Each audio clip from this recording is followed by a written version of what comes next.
ఏంటమ్మా రోజా, ఈ 5 ఏళ్ళలో ఏమాత్రం సంపాదించినావు? ఏముందిలే జగనన్న, జస్ట్ 1000 కోట్లు. అయినా అది నీ సంపాదనతో పోలిస్తే 1% కదా. కుట్కానాలి, ఈ 5 ఏళ్ళలో నువ్వెంత సంపాదించినావు? చూని అవ్వా, నువ్వేమో లక్షల కోట్లు మింగావు, మాకేమో 1000 కోట్లు ఇచ్చావు. నీ నోట్లో నోరు పెట్టినాను చూడు, నాది బుద్ధి తక్కువ. రవమ్మా చిడతల రజని, ఈ 5 ఏళ్ళలో నువ్వెంత సంపాదించినావు? నీ దయ వల్ల 2000 కోట్లు సంపాదించానన్నా. నువ్వు నాకంటే కక్కుర్తిలా ఉన్నావు. ఏమో ఈ కోడిగుడ్డు మంత్రి, నువ్వెంత సంపాదించినావు? నేను సంపాదించింది తక్కువే గాని మీమ్స్ ట్రోల్స్ వల్ల బాగా ఫేమ్ అయ్యానన్నా. అందరూ 3 తరాల మేర బానే సంపాదించుకున్నారు.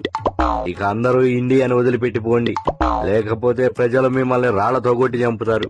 నేను ఆల్రెడీ లండన్ కి టికెట్ వేసుకున్నా. మోసం